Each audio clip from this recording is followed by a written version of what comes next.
বিপিনুরের আগমন ব্রাহ্মণবাড়িয়ার পক্ষ থেকে লাল গোলাপ শুভেচ্ছা লাল গোলাপ শুভেচ্ছা ব্রাহ্মণবাড়িয়ার পক্ষ থেকে বিপিনুরের আগমন শুভেচ্ছা স্বাগতম শুভেচ্ছা স্বাগতম বিপিনুরের আগমন গণবন্ধুর আগমন শুভেচ্ছা স্বাগতম গণ অধিকার পরিষদের নির্বাচিত সংগ্রামী সভাপতি জনাব নুরুল হক নূর, জনাব নুরুল হক নূর। পরিবর্তন হবে বিপিনুরদের মাধ্যমে ইনশাআল্লাহ। আমরা বর্তমানে জালেমের কবলে আছি।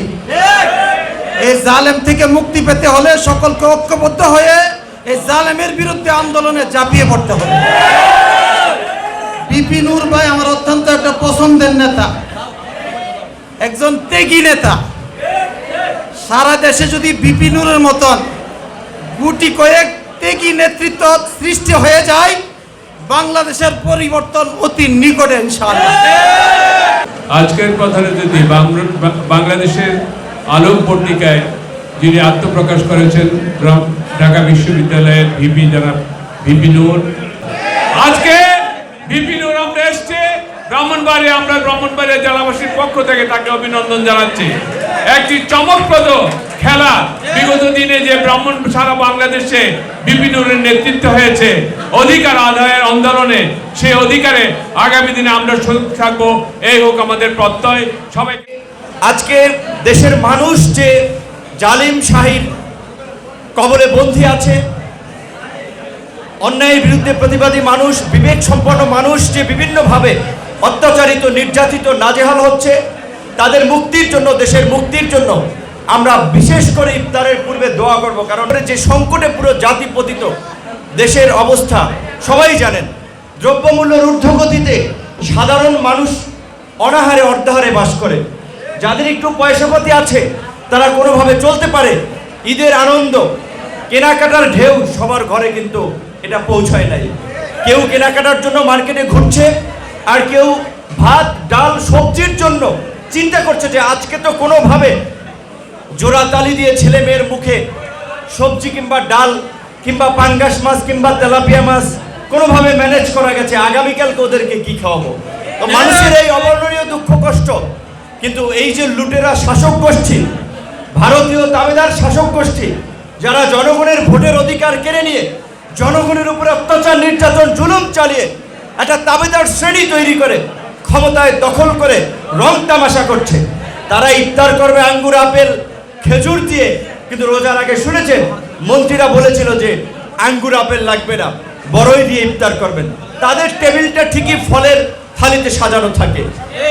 আজকে স্বাধীন সার্বভৌম দেশে যারা পত্রপত্রিকা, YouTube, Facebook, social media follow করেন, লক্ষ্য করছেন বোধহয় পার্বত্য চট্টগ্রামে কি অস্থিরতা চলছে। চিন্তা করা যায় আজকে স্বাধীনতার 53 বছরও বাংলাদেশের সশস্ত্র গোষ্ঠীর আস্ফালন। তারা দিনে দুপুরে থানচিতে পরপর দুটো ব্যাংকের 3টি শাখা লুট করেছে, গোলাগুলি চালিয়েছে, ঘন্টার পর ঘন্টা গোলাগুলি চালিয়েছে। আমাদের ব্যর্থ, অকার্যকর, নতজানু প্রশাসনের একটা গুলি ছোড়ার সক্ষমতা ছিল না, একটা মুরুদ ছিল না। তারা বলে হারামের কথা, তারা হারাম দেখায় বিরোধী দলের নেতাদেরকে মিথ্যা মামলায় জেলে নিয়ে জোর জবরদস্তি করে নির্বাচনে নেওয়ার জন্য। তাদের বেডরুমে কি আলাপ হয়, ড্রয়িং রুমে কি আলাপ হয়, সেটা রেকর্ড করার জন্য আমাদের এই ভারতীয় তাবেদার সরকার ইসরায়েল থেকে প্রযুক্তি কেনে, অথচ আমাদের দেশের পার্বত্য চট্টগ্রামকে বিচ্ছিন্ন করার জন্য ভারতের মণিপুরে, মিজোরামে সশস্ত্র গোষ্ঠীকে ট্রেনিং দেওয়া হচ্ছে, সেই দিকে তাদের কোনো ভ্রুক্ষেপ নাই। বন্ধুগণ, এইটা একটা ভয়াবহ বিপদের লক্ষণ। দেশের স্বাধীনতা, সার্বভৌমত্ব আজ হুমকির মুখে। এই ভারতীয় দাবেদার গোষ্ঠী যারা ক্ষমতায় থাকাকেই প্রধান মনে করে, যাদের কাছে দেশের মানুষের স্বার্থ, স্বাধীনতা, সার্বভৌমত্বের কোনো মূল্য নাই, 32,000 বিরোধী দলের নেতা কর্মীকে গ্রেপ্তার করে জেলে নিয়ে তারা নির্বাচন করেছে। প্রশাসনের গুটি কয়েক দুর্বৃত্ত, সাবেক পুলিশ প্রধান বেনজির আহমেদ, একটা জায়গা থেকে লজ্জা লাগে, দুই ভাইয়ের কথা উল্লেখ করেছি, তারা ঢাকা বিশ্ববিদ্যালয়ের ছাত্র। ওই কুলাঙ্গার বেনজিরও ঢাকা বিশ্ববিদ্যালয়ের ছাত্র, এবং দুঃখজনক যে আমার ডিপার্টমেন্টের ইংরেজি বিভাগের ছাত্র ছিল। এই কুলাঙ্গার, একে অনেক বলে কসাই, তার প্রমোশন দেখেন, র্যাবের ডিজি ছিলেন, ঢাকা মেট্রোপলিটন পুলিশের কমিশনার ছিলেন, পুলিশ প্রধান ছিলেন, আর অবসরে যাওয়ার পরে এখন বের হচ্ছে যে তিনি বিএনপি জামাত বিরোধী দলের নেতাকর্মীদের সম্পদ জোর করে ছিনিয়ে নিয়েছিলেন, বিভিন্ন প্রতিষ্ঠান লিখিয়ে নিয়েছিলেন, শেয়ার বাজার থেকে টাকা লিখিয়ে নিয়েছিলেন, ক্রস ফায়ারের ভয় দেখিয়ে কোটি কোটি টাকা আদায় করেছেন। এখন ইতিমধ্যেই প্রায় ৩,০০০ কোটি টাকার সম্পত্তির তথ্য তার প্রকাশ হয়েছে, অথচ সরকারি তথ্য মতে তার চাকরি জীবনে তিনি যে বেতন পেয়েছেন সর্বসাকুল্যে ২ কোটি টাকা। ২ কোটি টাকার বেতন পাওয়া মানুষ কিভাবে ৩,০০০ কোটি টাকার প্রপার্টির মালিক হলো? লজ্জা লজ্জা। এইটা বেনজির না, আরো কয়েকজন বেনজির আছে এবং রানিং প্রশাসনের কয়েকজন আছে, কিন্তু সরকার কি ধরবে? তাদের বিরুদ্ধে ব্যবস্থা নেবে? গ্রামে একটা কথা বলে যে যার চুরি করে একজনে ধরা পড়ছে তো তার এক কান কাইটে দিছে, সে লজ্জায় শরমে গ্রামে থাকে না। আরেকজনে বারবার চুরি করে ধরা পড়ছে, তার 2 কান কাটা। ওই 2 কান কাটা চোর গ্রামের বাজারের মধ্যখান দিয়ে হাঁটে, এতটা নির্লজ্জ এবং বেহায়া। তো এই সরকারেরও অবস্থা সেই 2 কান কাটা চোরের মতো। গত 15 বছরে 16 লক্ষ কোটি টাকা দেশ থেকে পাচার হয়েছে।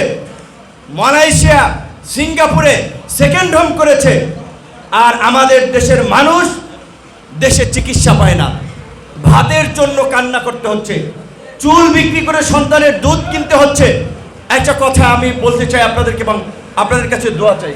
ছোট মামা তিনি মারা গিয়েছেন গ্রামে, মোটরসাইকেল অ্যাক্সিডেন্ট করেছেন, বরিশাল গিয়েছেন প্রথম পর্যায়ে চিকিৎসার জন্য, সেখানে তার উন্নত চিকিৎসা বা পরিপূর্ণ চিকিৎসা হয় নাই।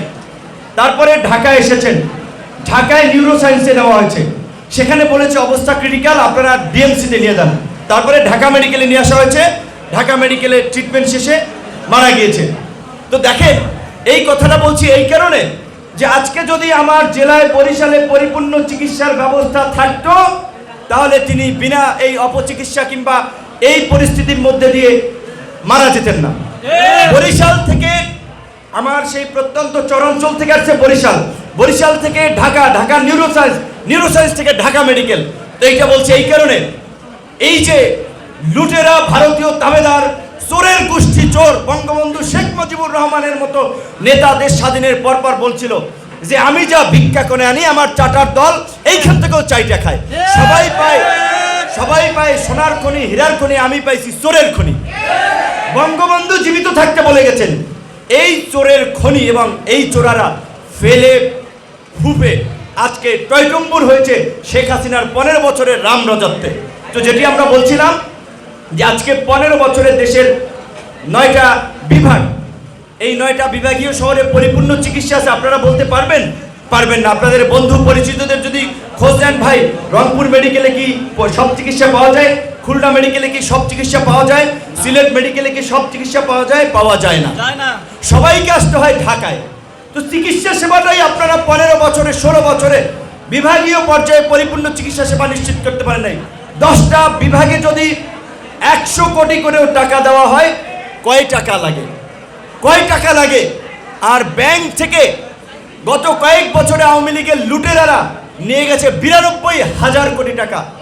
একটা পদ্মা সেতু করেছেন 32,000 কোটি টাকা, মেট্রো রেল, কর্ণফুলী টানেল সব মিলিয়ে 90,000 কোটি টাকার মতো। আর ব্যাংক থেকে নিয়ে গেছে কয় টাকা?